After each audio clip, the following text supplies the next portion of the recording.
नमस्कार विद्यार्थी मित्रांनो, आपल्या सर्वांच्या आग्रहास्तव प्रत्येक पेपरमध्ये विचारले जाणारे प्रश्न आणि त्यापैकीच एक असा प्रकार की ज्यामध्ये चौरसांची संख्या आपल्याला विचारली जाते आणि त्यावरच आधारित सिरीजचा पहिला भाग आपल्यासोबत मी घेऊन आलेलो आहे।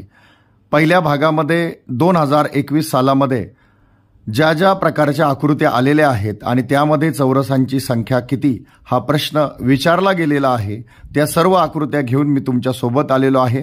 पहिला प्रश्न नागपूर ग्रामीण 2021 आणि त्याच भरतीमध्ये पुणे SRPF 2021 मध्ये आलेला प्रश्न आणि त्याची ही समोरील आकृती आपल्याला दिसते। विद्यार्थी मित्रांनो, यामध्ये चौरसांची संख्या किती हा प्रश्न विचारलेला आहे आणि या आकृतीमध्ये बघा 1, 2, 3 आणि 4 प्रकारचे सरळ 4 चौरस दिसत आहे, परंतु या आकृतीमध्ये अशा प्रकारची नंबरिंग केल्यानंतर त्याची दुप्पट करणे गरजेचे आहे आणि दुप्पट केल्यानंतर जी संख्या येईल ती या आकृतीतील चौरसांची संख्या असेल।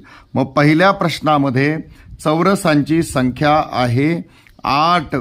यानंतर विद्यार्थी मित्रांनो, पुढील प्रश्न जो आहे तो लातूर 2021 मध्ये विचारलेला प्रश्न आहे आणि यामध्ये सुद्धा एक आकृती तुम्हाला दिसते ज्यामध्ये तुम्हाला प्रश्न विचारला आहे चौरसांची संख्या किती, आणि या आकृतीमध्ये सुद्धा तुम्हाला काही नंबर टाकावे लागतील, म्हणजे नंबरिंग करावी लागेल। ती आपण करून घेऊया।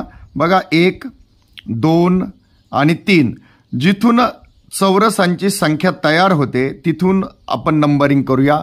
1, 2, 3।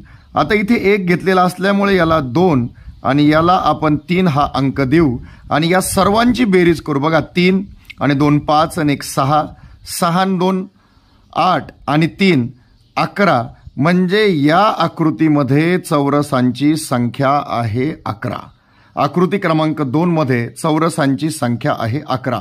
यानंतर तिसरा प्रश्न जो आहे तो विद्यार्थी मित्रांनो SRPF गट 5 मध्ये मागील वर्षी म्हणजे 2021 मध्ये झालेल्या पेपरमध्ये विचारलेला आहे आणि त्यामध्ये आलेली ही जी आकृती आहे ही आपल्या डोळ्यासमोर आहे। विद्यार्थी मित्रांनो, यालाही आपल्याला या बाजूने नंबरिंग करणं गरजेचं आहे। बघा 1, 2, 3, 4 आणि 5 अशीच नंबरिंग वरील बाजूलाही करू आपण। 1, 2 आणि 3 या सर्वांची आपण बेरीज करू। 5 आणि 5 10 आणि 5 15, 15 आणि हे जे 5 आहे 15 आणि 5 किती झाले 20, म्हणजे इथे 5 आणि 5 10 आणि 5 15 16 17 18 19 20 या आकृतीमध्ये त्रिकोणांची संख्या आहे 20, म्हणजे केलेली नंबरिंग फक्त मोजणे आणि लगेचच तुम्हाला उत्तर विद्यार्थी मित्रांनो मिळतंय, ते म्हणजे किती आहे 20 चौरस या आकृतीमध्ये आपल्याला बघायला